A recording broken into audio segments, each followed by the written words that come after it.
Pernah nggak kamu ngalamin percakapan kayak gini? Kamu lagi ngobrol serius soal iman, kamu bilang menurut Alkitab. Lalu temanmu langsung potong. Itu kan kitab kalian, ditulis manusia, pasti banyak salahnya. Lagian, masa hidup di abad 21 masih nurut sama buku kuno? Atau mungkin kamu pernah dengar komentar lain. Kalau kamu bilang Alkitab nggak mungkin salah, berarti kamu matiin nalar kritis dong. Gimana dialog sama agama lain kalau kamu selalu tutup dengan kalimat, tapi Alkitab berkata. Di sisi lain, kamu juga bingung ketika melihat dunia kekristenan sendiri. Ada yang bilang, cukup Alkitab. Ada yang bilang, nggak bisa, harus juga tradisi gereja. Ada lagi yang bilang, iman itu fleksibel. Alkitab, ya teks kuno yang bisa dinego. Di tengah kebingungan itu, mungkin kamu pernah bertanya diam-diam di dalam hatimu. Sebenarnya, bisakah saya sungguh-sungguh percaya bahwa Alkitab itu nggak salah? Dan benar nggak sih kalau cuma Alkitab yang jadi otoritas terakhir? Nah Sobat Pintu Berkat, hari ini saya mau ajak kamu menelusuri salah satu doktrin yang paling dibenci, paling disalahpahami, tapi juga paling menentukan arah hidup rohanimu.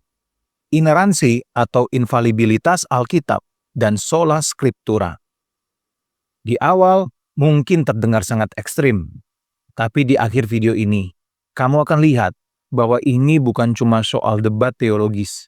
Ini soal siapa yang punya kata terakhir dalam hidupmu.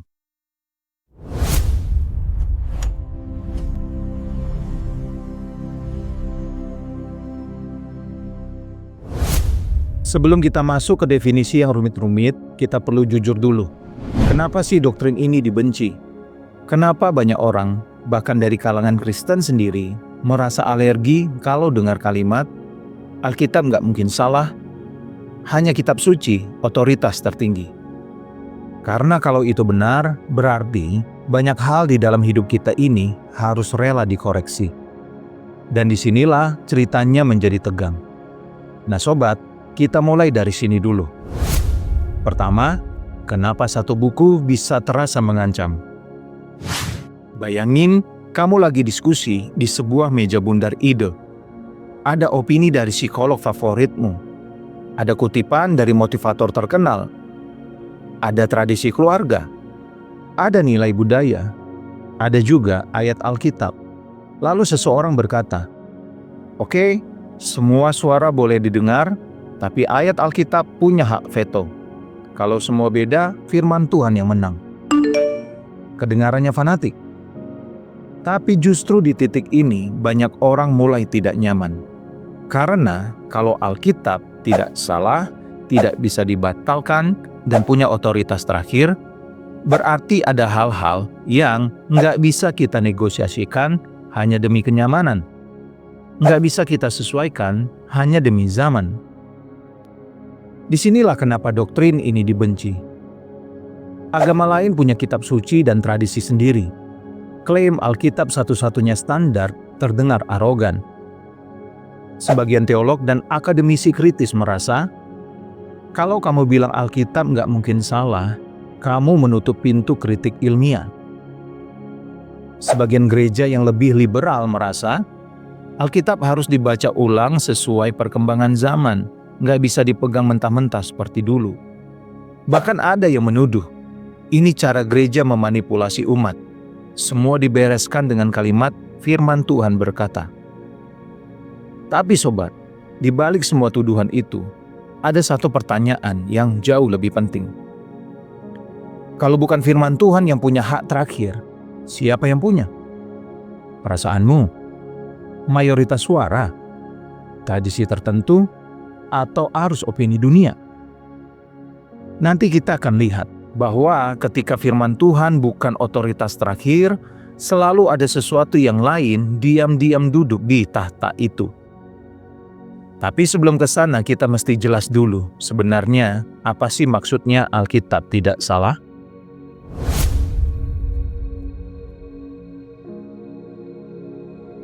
Banyak orang menolak doktrin ineransi karena mereka membayangkannya begini. Berarti Alkitab itu buku sains, buku sejarah detail. Nggak boleh ada perbedaan gaya, nggak boleh ada perbedaan sudut pandang. Pokoknya kalau ada satu hal kecil yang rumit, langsung seluruh Alkitab runtuh. Bukan itu maksudnya. Waktu kita berkata Alkitab tidak salah atau infallible, kita sedang berkata Allah yang tidak berdusta menyatakan dirinya dengan benar di dalam kitab suci. Artinya, ketika Alkitab berbicara tentang siapa Allah, siapa manusia, jalan keselamatan, dosa dan pengampunan, hidup benar di hadapannya, Alkitab tidak menyesatkan kita. Alkitab atau kitab suci bukan sekadar kumpulan pendapat rohani, tapi kesaksian yang diilhamkan Roh Kudus, dilindungi dari kesalahan fatal dalam apa yang Allah ingin kita percayai dan hidupi. Makanya Rasul Paulus berani berkata bahwa semua yang tertulis di dalam Alkitab itu diilhamkan Allah dan berguna untuk mengajar, menyatakan kesalahan, memperbaiki kelakuan, dan mendidik orang dalam kebenaran, supaya manusia Allah diperlengkapi untuk setiap perbuatan baik. Kalau firman itu bisa salah, kita akan ragu-ragu setiap kali firman menegur dosa kita, menantang pola pikir kita, atau menyuruh kita taat di jalur yang tidak populer. Tapi kalau firman itu benar, kamu bisa berdiri di atasnya walaupun perasaanmu naik turun, budaya berubah-ubah, dan opini manusia saling bertabrakan. Di bagian berikutnya, kita akan naik satu langkah lagi. Jika Alkitab itu tidak salah dalam apa yang diajarkannya, apakah itu berarti hanya Alkitab yang boleh jadi otoritas terakhir? Disinilah muncul istilah yang sering disalahpahami, sola scriptura.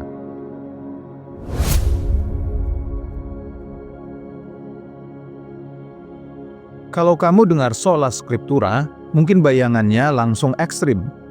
Berarti tolak tradisi gereja, tolak pengajaran para bapak rohani, tolak sejarah iman, pokoknya cukup saya dan Alkitab. Itu sebenarnya karikatur yang berbahaya. Sola scriptura bukan berarti kita menolak sejarah gereja, mengabaikan kesaksian para rasul dan murid-murid mereka, atau nggak mau belajar dari konsili, pengakuan iman, dan tradisi. Sebaliknya, sola scriptura adalah pengakuan tegas bahwa di atas semua suara otoritas rohani, pengajar, tradisi, konsili, pengalaman rohani, Alkitab adalah tolok ukur tertulis tertinggi yang tidak boleh dilanggar. Gereja dari dulu memang mengenal banyak otoritas, orang tua, gembala dan penatua, konsili dan sinode, pengakuan iman yang dirumuskan para pendahulu. Semuanya itu berharga dan bisa sangat menolong kita memahami firman dengan lebih sehat. Tapi semuanya harus diuji oleh kesaksian rasuliah yang sudah ditulis, yaitu kitab suci, Alkitab. Kalau ada tradisi yang mengajarkan sesuatu yang bertentangan dengan Injil Yesus Kristus atau menambahkan syarat-syarat keselamatan yang tidak diajarkan firman, maka menurut landasan rasulia, firman Tuhan yang menang. Bukan karena kita anti tradisi, tapi karena kita percaya Tuhan tidak bertentangan dengan firman-Nya sendiri. Itulah kenapa sebagian saudara kita dari tradisi tertentu yang menempatkan tradisi suci atau otoritas magisterium sejajar atau bahkan di atas teks kitab suci, merasa keberatan dengan konsep sola scriptura. Namun di sisi lain, kalau kita buang sola scriptura, kita sedang membuka pintu kepada sesuatu yang jauh lebih berbahaya. Otoritas tertinggi diam-diam bergeser dari firman Allah ke tafsiran manusia yang gak bisa diuji lagi. Nah, Sobat Pintu Berkat, di segmen berikutnya, kita akan hadapi beberapa tuduhan klasik terhadap doktrin ini. Ini mematikan nalar kritis, ini menolak tradisi dan rasionalitas, ini bikin dialog antar agama buntu. Dan di situ kita akan lihat, apakah benar begitu atau justru sebaliknya.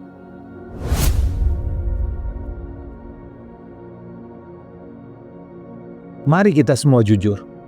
Beberapa kritik terhadap Alkitab nggak mungkin salah dan sola scriptura muncul karena pengalaman pahit. Ada orang yang memakai ayat seperti palu untuk memukul sesama.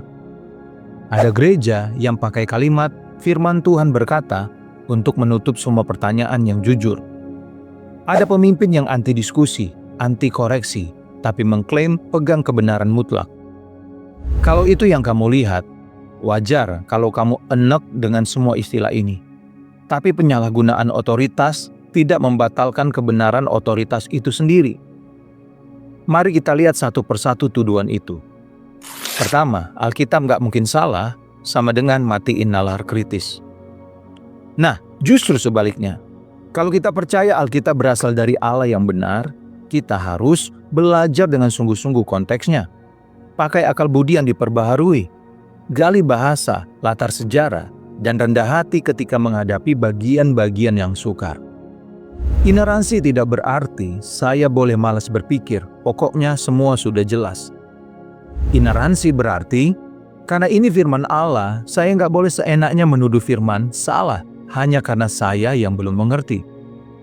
Akal budi tidak dimatikan, akal budi ditundukkan dan disucikan oleh firman yang hidup. Kedua, sola scriptura sama dengan tolak tradisi. Sekali lagi, bukan begitu. Sola scriptura berarti tradisi boleh menolong, tetapi tidak boleh menggantikan Injil. Pengakuan iman kuno boleh membimbing, tetapi tidak boleh menambah syarat keselamatan baru. Kita bersyukur ada kesaksian para martir, tulisan para bapak gereja, konsili yang menegaskan siapa Yesus yang sejati. Semua itu bagian dari ingatan rasulia gereja. Tapi garisnya jelas, kalau tradisi dan penafsiran manusia bertabrakan dengan kitab suci, yang dikoreksi adalah tradisi dan tafsirannya, bukan firman Allah atau kitab suci itu sendiri. Ketiga, doktrin ini menghambat dialog antar agama. Kalau yang dimaksud dialog adalah semua pandangan harus dianggap sama benarnya, maka memang doktrin ini akan selalu mengganggu. Karena kalau Alkitab, firman Allah, memberi kesaksian jelas bahwa hanya ada satu Allah yang benar, hanya ada satu pengantara, yaitu Yesus Kristus, hanya ada satu jalan keselamatan, maka kita nggak bisa pura-pura berkata, semua jalan sama, semua kitab setara. Tapi itu tidak berarti kita harus kasar, tidak hormat, atau sombong kepada yang berbeda. Justru karena kita yakin firman ini benar, kita bisa diam, mendengar, menjelaskan dengan rendah hati, dan memberi kesaksian jujur tanpa manipulasi. Di segmen terakhir, kita akan turunkan semua ini ke level yang paling praktis. Kalau Alkitab sungguh-sungguh tidak salah dan menjadi otoritas terakhir, apa dampaknya ke dalam hidupmu hari ini?